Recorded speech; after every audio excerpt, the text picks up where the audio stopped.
ngurusin e-commerce itu enakan punya satu toko dijagain, dua toko, tiga toko, atau makin banyak sih gitu kan. Istilah kerennya adalah omni platform. Jujur selama pengalaman gue jualan, salah satu top yang pernah gue waktu itu kerjain di satu produk itu adalah satu produk dijual di sampai di 9 platform. Lebih untung gak sih? Ya kalau ditanya untung ya kayak lumayan sih, karena kan satu, dua, tiga, empat, nambah. Bener gak? Tapi kalau dibilang pusing, gila. Pusingnya stres guys, karena kayak maksudnya lo bayangin ya, satu platform ada perubahan kita harus ngikutin, bener nggak? Dua platform mau ngikutin, dan terus udah gitu jadi kayak aturannya bisa jadi beda-beda banget. Nah makanya video ini gue buat khusus buat kalian nih yang sekarang mungkin lagi mau ekspansi, atau mungkin udah punya di beberapa platform gitu kan, pengen lebih gede gitu kan. Tapi mungkin video ini buat yang lebih pengen lagi mau mencoba kali, atau misalnya udah nyoba tapi masih kecil-kecil banget gitu. Kalau yang udah gede ya mungkin ngerasa kayak gimana sih, tapi ya mungkin cerita dari gue mungkin bisa jadi bahan juga biar banyak platform kalian lebih optimal, lebih efektif gitu kan. Karena gue tahu semua orang harapannya pasti sama. Kalau lu punya banyak platform, ibarat satu platform 1M, ya udah kalau gue punya 9 kali 9M kan. Bener nggak? Enak ya? Nah, tapi prakteknya bener nggak sih kayak gitu? Nah, makanya ini bakal gue bahas. Pasti tonton sampai akhir. Tapi sebelum kita mulai, buat kalian yang baru nonton, jangan lupa buat klik subscribe-nya dulu dan aktifin lonceng notifikasinya. Ya. Oke, jadi nah, cerita gue ya, kalau dari gue ini waktu rakusnya gue, tapi waktu itu juga memang platformnya masih banyak sih. Sekarang mungkin agak lebih berkurang gitu ya. Kalau zaman dulu gue jualan Shopee, Tokopedia, Bukalapak, Blibli, Lazada, Elevennya waktu itu masih buka, Matahari Mall, JDID, sama Q10, QO10 gitu ya. Rakuten waktu itu gue mau masuk, cuman waktu itu masih kecil banget gitu, kayak nggak ini. Nah dari 10 ini, jujur ya pengalaman ketika waktu itu ya yang gede-gede ya bener-bener waktu itu yang utama-utama doang. Karena waktu itu gue juga jadi beberapa official store waktu pengalaman gue. Shopee gede, Tokopedia oke, Bukalapak oke, Blibli oke. Itu 4 gue, makanya gue selalu bawa. Elevennya nggak lama tutup. Setelah gue sempet jualan Elevennya cukup lama.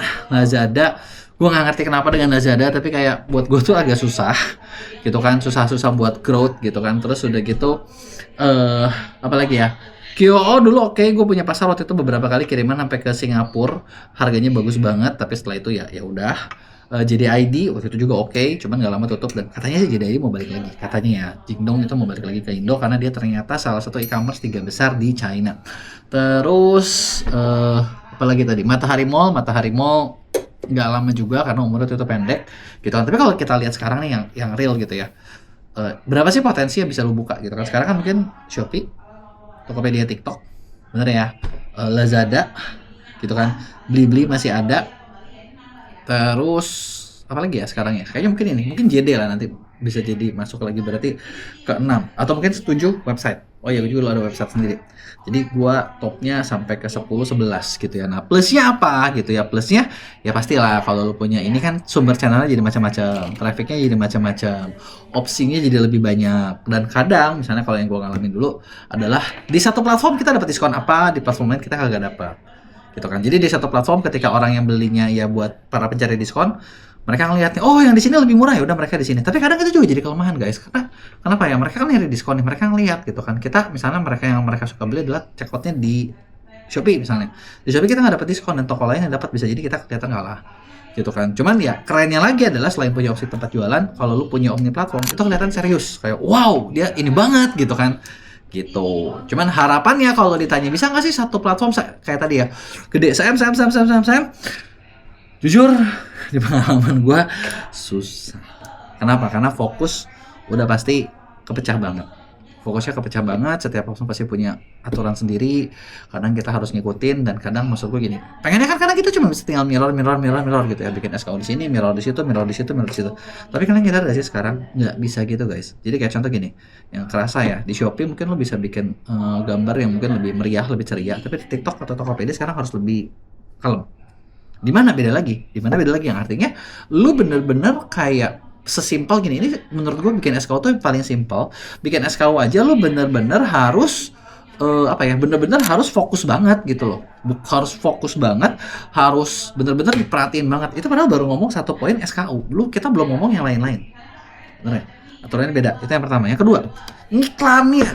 Cari trafficnya juga jangan salah guys. Bukan berarti itu tuh enak. Mereka memang punya traffic sendiri. Tapi kalau waktu pengalaman gua, iya jujur, waktu pengalaman gua sih, ya akhirnya yang gua kefokusin bener-bener cuman kayak 2 atau 3 doang. Sisanya kalau ada ya udah nice to have. Nggak ada ya nggak apa-apa. Memang sih kalau pas lagi rame tiap hari juga ada dari sini banyak gitu orderannya. Tapi ya balik lagi fokusnya kepecah.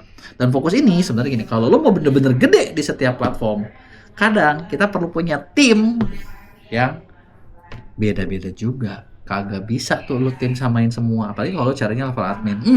Dulu gue udah pernah ngalamin. Bikin timnya level admin, guanya yang kesel, guanya yang stres, kepala gue bisa gila. Ya waktu itu entah untungnya apa hokinya apa bodohnya gue juga gak ngerti ya, lu nilai sendiri deh.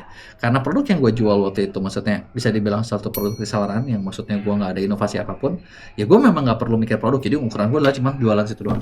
Tapi ya kalau misalnya sekarang gue pengen lebih gede, gue bakal berpikir buat mulai bikin produk, dan artinya gue bikin produk dan gue fokusnya kebagi di banyak itu, gue punya orang yang harus beda-beda skillnya, itu makin gila. Dan hampir mustahil lu mencari orang yang ngerti semuanya. Yang ada biasanya kita yang harus ngerti, terus kita yang pusing buat ngerjain semuanya. Itu adalah faktanya yang lu harus tahu dan lu harus terima gitu. Nggak usah jauh-jauh deh gini. Ini ciri curhat ya. Gua ketika ngebangun Mea, gua kan berusaha mencari orang-orang yang memang memang udah punya skill gitu.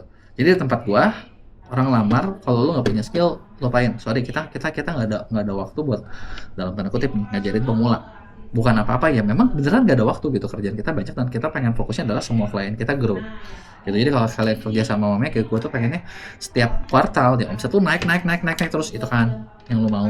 Bener kan? Fair ngomong, itu kan yang lu mau gitu. Karena gue pengen cari seperti itu, makanya gue mencari orang-orang yang memang udah ngerti, udah pengalaman, udah pernah ngerjain sebelumnya, udah bisa nge-spend budget gede, udah bisa main dengan budget kecil. Kalau misalnya cuman baru bisa sebagian masih oke, ada yang bisa kita ajarin apa enggak, terus kita punya penilaian yang ini banget gitu, detail banget. Dan jujur ternyata makin kesini gue nemuin kayak orang-orang yang jago karena skillnya spesifik banget gitu. Jadi kayak contoh gini, jangan kan ngomong jago Shopee doang, kagak ada.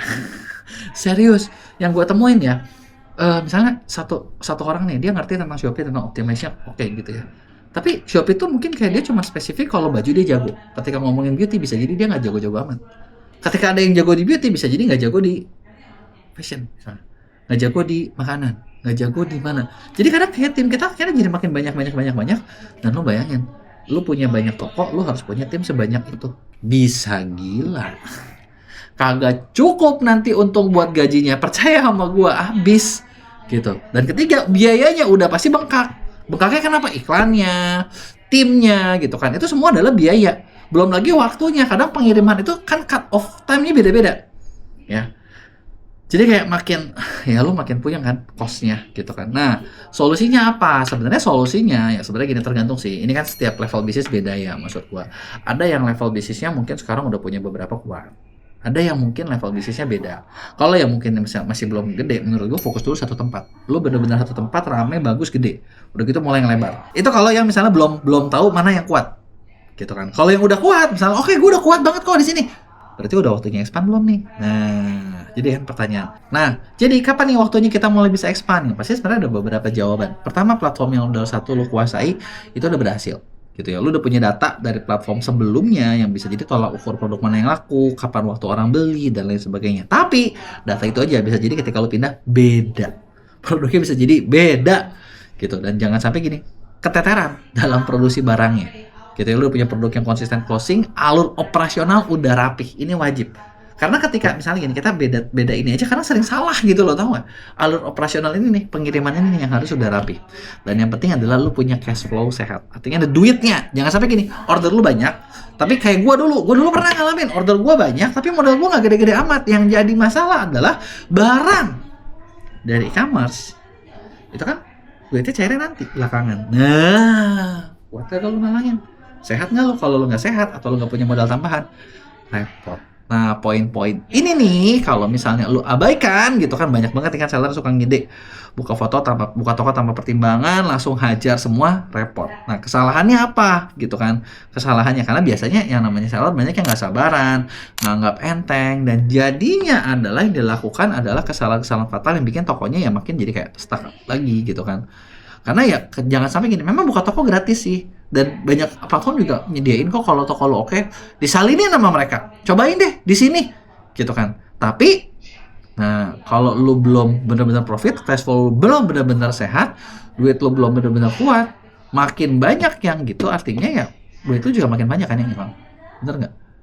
Fokus juga kebagi lebih banyak gitu kan. Dan di awal biasanya pasti semua platform itu di awal bantuin dulu baik, setelah itu nanti ya udah kagak gitu kan. Jadi yang pertama itu lu perlu perhatiin. Yang kedua adalah kalau lu nggak punya produk winning ya sama aja. Tapi biasanya sih kalau lu kagak punya produk winning, iya kagak bakalan diajak juga sih biasanya. Bener nggak? Kalau lu itu masih lu yang daftar-daftar sendiri ngebagi, makin pusing buat fokus gitu kan. Nah terus gimana nih caranya buat bikin produk winning gitu kan. Bikin produk winning juga itu satu hal yang maksudnya ada seninya, ada seninya yang lu perlu kuasai. Karena ya produk winning itu adalah kunci utama buat jualan di e-commerce gitu ya. Yang pertama sebenarnya kalau buat produk winning, gue ada video lain yang lu bisa lihat tentang fokusnya seperti apa. Tapi kalau misalnya lu udah punya produk winning, perlu disiapin adalah siap nggak stoknya atau produksinya kalau mendadak naik 1,5 sampai 2 kali lipat atau 3 kali lipat. Jangan sampai gini, lu ketika mau ekspansi terus lu nggak kuat. Atau gini, siap nggak budget iklannya? Budget iklan juga pasti harus keluar duit gitu kan. Mungkin ketika lo di awal kalau bagus ya mungkin lo bakal disupport sama platform, tapi itu biasanya paling cuma 1-2 bulan 3 bulan. Dan banyak makin sekarang kayaknya platform juga makin cepat gitu loh membatasinya. Jadi itu dia tadi nih beberapa hal maksudnya yang pernah gue alamin. Nah gimana strateginya biar efektif? Sebenarnya ngomongin strategi setiap toko pasti beda-beda karena nggak ada satu rumus, satu strategi yang cocok buat semua orang. Setiap orang tuh pasti ada poin-poinnya deh, ada yang bedanya deh. Nah buat lu yang pengen tahu gimana buat toko lu, sebenarnya kita punya program namanya konsultan ordal. Di situ kita bisa bikin strategi yang khusus tertarget buat toko kalian doang. Jadi bener-bener kayak toko lu tuh kayak gimana, market lu seperti apa, terus udah gitu pasar lu masih bagus apa jelek, udah gitu saingan lu gimana sih gitu kan, apa yang harus lu lakuin biar omnichannel lu jalan dan sebagainya. Lu bisa ngobrol sama tim gua di program pendampingan ordal ini gitu ya. Satu project biasanya 3 bulan sampai 6 bulan dan rata-rata klien yang gabung sama kita 80% itu naik omset atau sesuai target yang mereka set di awal gitu. Jadi kurang lebih seperti itu. Kalau ada yang mau lu tanyain jangan lupa tulis di komen, bakal gue jawab di Q&A.